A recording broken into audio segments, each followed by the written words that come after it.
Oi gente, sou Eunice, responsável pelo lado Benjamin e estou dando pontapé inicial de entrevista com mães atípicas. Saber como elas se sentem, quais são as suas angústias, quais são os seus desafios.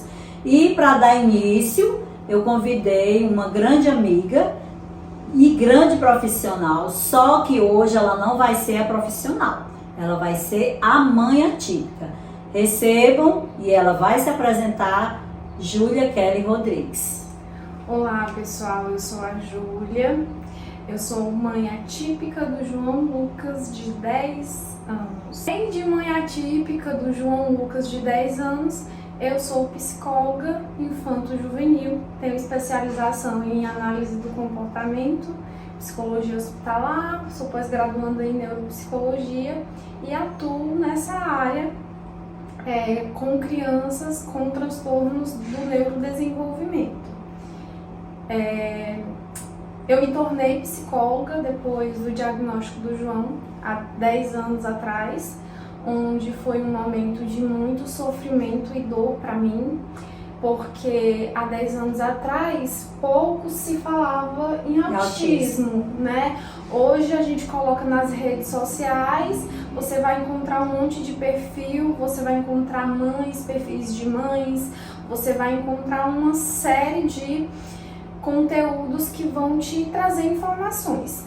Há 10 anos atrás não havia sequer informações sobre autismo, eu mesma nunca tinha ouvido falar nesse nome.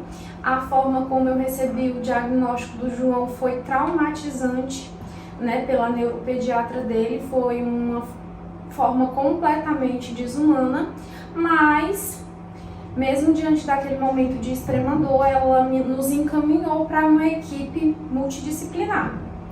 E quando eu recebi o diagnóstico do João, eu entrei em um profundo processo de sofrimento. Que é o luto, o famoso luto que o pessoal fala. Exatamente, que inclusive, né, posteriormente eu falei sobre o luto nos meus artigos, que eu vou deixar disponível para que vocês possam ler. E eu falo muito sobre o luto simbólico do filho perfeito, do filho imaginário que a gente imagina. Toda mãe idealiza. Que a gente idealiza. Isso. E que de repente, né, aquela criança nasce toda perfeitinha, linda, mas aí quando começa o desenvolvimento dela, a gente começa a perceber ou alguns atrasos ou então alguns retardos e você fica sem entender o que está acontecendo, né? E aí, diante desse diagnóstico que foi dado de uma péssima forma, eu me recordo de cada palavra que eu ouvi, né? E eu saí de lá arrasada, né? Mas ela me encaminhou para a equipe multi. Pois bem, nisso o João Lucas tinha 1 ano e 8 meses. O diagnóstico do João foi um diagnóstico muito cedo e ainda mais para aquela época. Mas você não achou não? Você cedo, porque quanto mais cedo, eu acredito que melhor para começar as terapias. Exatamente, é o ideal, é o ideal. Só que naquela época, eu iniciei há 10 anos atrás, tinha um mito de que nós só vamos dar o diagnóstico depois dos 3 anos de idade. 3, 4 anos. Tinha esse mito, mas ela deu o diagnóstico já o primeiro laudo do João foi com 1 ano e 8 meses, né? Então eu saí, fui encaminhada para a equipe multi. O primeiro atendimento que eu tive foi com uma psicóloga.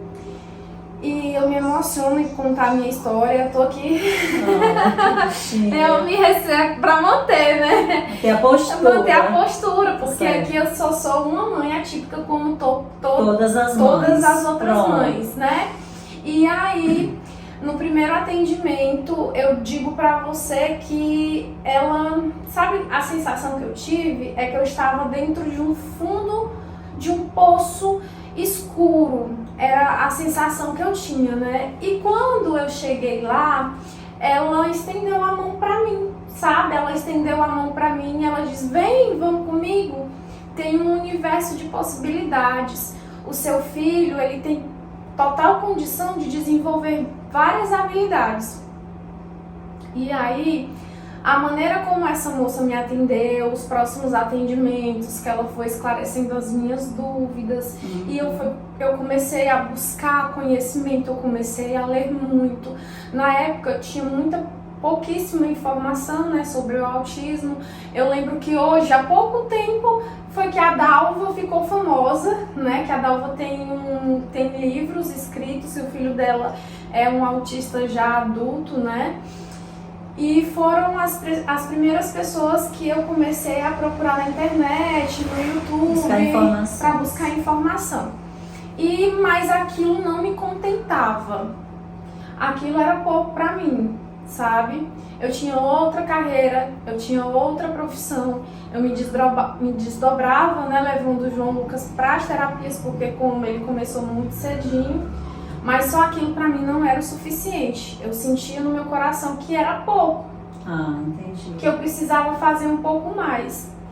E aquela psicóloga me inspirava muito. E aí, quando eu comecei a conhecer outras mães, eu comecei a perceber que muitas outras pessoas sofriam também. Pronto, que o sofrimento não era único. Que aquele sentimento que eu tinha era um sentimento compartilhado. Que a minha dor não era única, que as minhas dúvidas não eram únicas, que tinha pessoas passando pelos mesmos desafios emocionais que eu. Então, eu tive um momento meu íntimo muito particular, né, com Deus. E eu entendi que ali era o meu propósito, que eu tinha uma missão, eu tinha um propósito de vida e que o meu propósito a partir de então era ajudar essas pessoas, né? Mas eu não vou ajudar de qualquer maneira, porque eu acredito que eu posso ser um instrumento, mas como um instrumento preparado, né? Eu preciso estar preparada emocionalmente, psicologicamente e principalmente em conhecimento, né? Não dá para fazer um trabalho que não seja pautado na ética e na ciência também. O que eu vejo com essas mães angustiadas, que todas, quando recebem esse diagnóstico, todas têm aquela sede de buscar uma maneira de ajudar os filhos, né? Isso aí não é uma característica sua, individual. Eu tive porque eu tenho uma nora também atípica e ela busca informações onde a criança pode melhorar e evoluir, elas estão atrás de informação. Quais os desafios que você enfrenta como mãe atípica e como você tem lidado com eles? Inúmeros que não dá para pautar aqui, né? Infelizmente a gente vive em uma sociedade que não está preparada para receber as pessoas atípicas, né? Nem a mãe e nem a criança. Nem a mãe, nem a criança, extremamente cruel, principalmente com as famílias. É por isso que os meus artigos eu falo muito sobre o cuidador, a saúde do cuidador. No Brasil existem pouquíssimas políticas públicas ainda voltadas para a criança. E para o cuidado da mãe. Para cuidar da família praticamente quase não existe, né? Porque a maior lei que nós temos, que é a Lei Berenice Piana, ela é de 2012, ela é uma recém-nascida, que é uma das leis que tem a maior garantia para crianças com transtorno do espectro autista, né? Mas para a saúde do cuidador, pouco se há políticas públicas para a saúde dessas pessoas. E a gente percebe um adoecimento geral, muito grande mesmo. Inclusive, no meu artigo, quando eu fui escrever, até as pesquisas, Eunice, eram muito poucas. Sobre esse assunto. Sobre esse assunto, sobre a saúde de quem cuida. Do cuidador. Da pessoa que cuida de uma pessoa com transtorno. Pronto. Né? Então, a gente percebe, e essa invisibilidade, né, para o cuidador, ela é muito cruel. Porque essas pessoas, nós mães, nós somos expostas todos os dias a uma carga emocional e de estresse muito grande, pesado. Muito medo, porque os desafios emocionais que a gente vive são inúmeros. Demais. Né? Um dos maiores, é quem vai cuidar do meu filho quando eu não estiver mais aqui. Eita, é o medo de toda mãe atípica. É o medo de toda mãe atípica. É as escolas que não estão preparadas para receber os nossos filhos. É a gente ter que estar brigando, por exemplo, com a prefeitura para que o nosso filho tenha um acompanhante de sala, sendo que já é um direito constituído pela lei. né? E a gente o tempo todo está recebendo essas mães, trazendo essas demandas, e isso é extremamente adoecedor. Inclusive, eu citei no meu artigo que uma pesquisa americana comprovou que o estresse sofrido por mães atípicas foi comparado, equiparado a de um soldado em guerra. Então vocês imaginam, em tensão todo o tempo, né? Porque é uma pessoa que está em tensão 24 horas, porque ela está 24 horas cuidando de uma criança que precisa a depender do nível de suporte, claro, né? Porque o autismo tem níveis de suporte, e cada criança única, cada criança, o autismo vai se manifestar de maneira diferente. Por isso que é espectro. Por isso que é espectro, porque ele se manifesta de maneiras distintas em cada indivíduo. Então imagine todos os dias, 24 horas, essa pessoa ali cuidando, né? E muitas vezes não tem tempo para tomar banho, não tem tempo para ter nenhum tipo de autocuidado. Então, obviamente, que é um ser humano e que vai chegar um determinado momento que ela vai sentir. Já tem casos de mãe que pensa até em suicídio, né? Isso é tão grave, isso é sério. Quem são as pessoas que mais te ajudam nessa caminhada, Júlia? Olha, a minha história não se difere de muitas das demais, né? Não se difere em muita coisa, porque eu costumo dizer, Eunice, que quando o diagnóstico ele entra pela porta, o pai pula pela janela. É uma piadinha, mas não, mas as pesquisas mostram que 80% das crianças atípicas não tem acompanhamento dos pais. Eu não sei se essa pesquisa está correta. A minha pesquisa, que se chama A Gente Espera do Mundo e o Mundo Espera de Nós, o Cuidar e os Cuidadores de Crianças com Transtorno do Espectro Autista, ela evidenciou também que as principais cuidadoras de crianças com autismo são mulheres, são mães. São mães, avós, tias, né?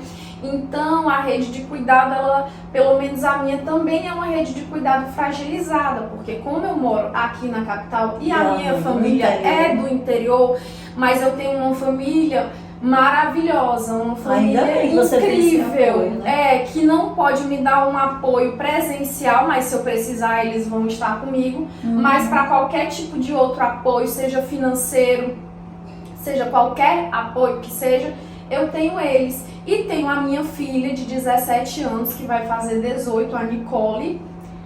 A Nicole é uma pessoa típica, com desenvolvimento típico, que é, assim, sensacional, a minha filha. Ela não tenho aqui no momento, eu não quero nem me estender muito também. Senão vai chorar. Porque senão eu vou chorar, porque a minha filha é a minha companheira, né? E em todos os sentidos, em todos os né? sentidos. Pronto. E uma grande parceira no cuidado com o João. O que você acredita que a sociedade ainda precisa entender sobre essas crianças atípicas, sobre essas famílias? O que você acha que ainda está faltando na sociedade? Muita coisa. A sociedade, ela está caminhando, né? Mas caminhando a passos muito lentos, porque eu acho que a principal coisa que a gente precisa mesmo é a conscientização. As pessoas começarem a compreender que autismo não é brincadeira, que autismo não é que inventaram isso agora, que é modinha, né? Como às vezes a gente escuta, né? Então a gente precisa de conscientização, a gente precisa de menos julgamentos, né? A gente precisa menos preconceito, mais acolhimento. Então, quando você vê uma criança em um shopping, em uma escola, em um local público ali chorando, desorganizado, se você não puder ajudar, você, pelo amor de Deus, não julgue, porque o julgamento e o preconceito é uma das piores dores, é o que mais maltrata, machuca as famílias e que exclui, né, Eunice? Porque aí acaba que as famílias, elas ficam cada vez mais fragilizadas e aí elas se excluem, elas deixam de tentar, né, sair, levar a criança, viver experiências com medo do julgamento. Muitas mães dizem que sentem que os filhos delas não são nem convidadas para aniversário. Aí que ela exatamente, elas têm medo de sair, dos filhos delas sofrerem. Aí eles não são convidados para aniversário, elas preferem ficar dentro de casa, Tem um vizinho que nem como é que se diz? Que nem respeita, bota som alto. Então, gente, é difícil para a mãe atípica a carga emocional da criança, de muitas vezes abandono do pai e além dos vizinhos, da sociedade em si, que não ajuda, né? Que não ajuda. Isso. E uma coisa, Eunice, é que ninguém está isento de ter uma pessoa com autismo. Hoje, todas as pesquisas elas evidenciam, né? A demanda só cresce. Exatamente, né? Hoje, os dados do CDC, eu acho que é 1 para 36, 36, salvo a última pesquisa, né? Isso aí. Então, assim, ninguém está isento. Pronto. Hoje, sou eu que tenho um filho atípico, mas e amanhã? A gente nunca sabe, né? Então, o respeito, o bom senso, ele cabe em todo lugar. A empatia, ele cabe em todo lugar, né? Porque hora ou outra, a imprevisibilidade da vida pode lhe colocar no mesmo lugar de dor do outro. Eu acredito assim, que todo mundo tem que conhecer o que é o autismo. Por quê? Porque você vai estar no consultório dentário, vai ter uma criança. Você vai estar no shopping, vai ter criança. Você vai estar no supermercado, então eles estão em todos os lugares. Então eu acredito que o conhecimento é para todo mundo, não é só para a mãe atípica, não é só para o profissional, para a pessoa da escola. É para a sociedade. É para a sociedade. Você vai se deparar com situações assim, né? E tem uma frase que fala assim, eu não lembro exatamente como ela é, mas ela fala mais ou menos assim, que a gente não quer um mundo à parte para os nossos filhos. A gente não quer criar um mundo à parte. A gente quer que eles façam parte desse mundo. A gente quer incluir ele nesses locais. Isso. Claro, respeitando, né, as limitações deles, respeitando o espaço deles, mas a gente quer que o nosso maior desejo é fazer com que eles participem do jeitinho deles, né, mas que eles participem de atividades comuns, como ir, por exemplo, a uma festa de aniversário, como ir a um shopping, como fazer qualquer atividade que uma criança faz na idade que eles têm. Qual assim a mensagem que tu deixaria, Júlia, assim, para as mães atípicas?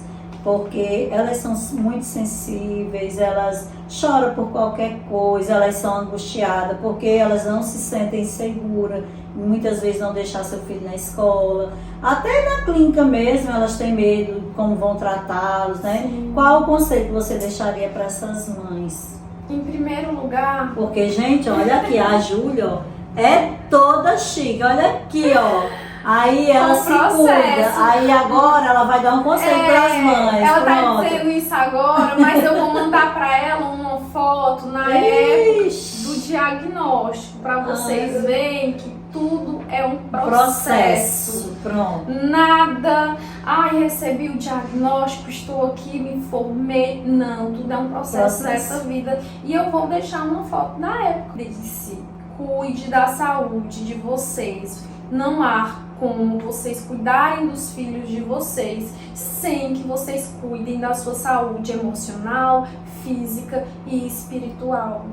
Essas crianças, eu costumo falar isso para todos os pais que eu recebo no meu primeiro atendimento. A criança, ela não tem autonomia para fazer tudo sozinha, ela precisa do suporte de alguém. E essa pessoa precisa estar bem também. E que o seu amor pelo seu filho é infinito, mas a sua energia não. Você é um corpo biológico que se cansa, que tem necessidades, que também precisa de prioridades. Então, em primeiro lugar, Eunice, é se cuidar, tá? É buscar ajuda profissional. Eu sei que não é fácil, porque existem as barreiras financeiras, isso, né, Eunice? A gente sabe disso, a gente tem compreensão disso, tem conscientização disso, mas também tem muitas formas, como por exemplo, rede de apoios de mães, né? São redes maravilhosas, ONGs como o Lar do Benjamin, né? Que você vai estar se conectando com mães e você vai aprender muito. Às vezes eu saio de um atendimento para dar uma devolutiva e tá ali uma mãe trocando figurinha com a outra. E ali você já saiu de casa, você já conversou, você já fez amizade com outra pessoa. né? Então cuide do seu bem-estar, porque em primeiro lugar a gente tem nós mães, de modo geral, sabe, Eunice? Em geral. A gente tem uma crença de que em primeiro lugar estão os nossos filhos. Mas se eu tenho um filho de 2 anos, se ele está em primeiro lugar e eu estou doente, quem é que vai cuidar dessa criança? Não entendi. Então, em primeiro lugar, tem que estar a minha saúde, eu tenho que Tem cuidar. que amar a si mesmo. Exatamente, Isso. você tem que cuidar de você, porque aquele serzinho, aquela criança, ela precisa de você. Você também é importante. E você não é só mãe. A Júlia não é só mãe eu não me tornei só a mãe do João. Eu não deixei de ser a Júlia mulher, a Júlia profissional, a Júlia filha, a Júlia mãe da Nicole. Múltiplos Então papéis. eu tenho exatamente Múltiplos papéis. funções, né? E que eu preciso também dar atenção a essas outras áreas da minha vida. Então cuide de vocês, busquem ajuda, tá? E busquem informação, cuide da saúde física de vocês, cuidem da autoestima de vocês, e tudo isso vai refletir na saúde e no bem-estar dos filhos de vocês. E o sonho da mãe atípica, qual é? Uma sociedade sem preconceito, que não nos julgue e que não seja tão cruel conosco. Então, gente, agradecer aqui a Júlia, viu, amiga? Pois é, agradecer ela. E outro momento, nós vamos fazer uma entrevista com ela, mas não como a Júlia mãe. Vamos trazê-la novamente para fazer uma entrevista como a Júlia profissional. Aí vocês vão conhecer o outro papel dela, né? A outra função dela. A outra função da Júlia. Então, gente, muito obrigada. Escutem até o final, viu? E ela vai botar a foto. Talvez ela bote até uma do João para vocês conhecerem a família dela. Vou selecionar as fotinhas para viu? vocês conhecerem. Vão no meu perfil, tem Pronto. lá no meu perfil profissional algumas coisinhas, recortezinhos do meu Joãozinho. E aí vocês vão conhecer o meu encanto de filho também. E no Instagram dela, ela passa muitas informações que são também úteis para vocês, que são mães e também para as crianças. A Júlia é sensacional. Tem registros dos meus atendimentos, enfim. Pronto. Vamos lá, então só siga lá e siga o Lado Benjamin. E vamos adiante. Muito obrigada pela atenção de vocês. Tchau, tchau. Beijo.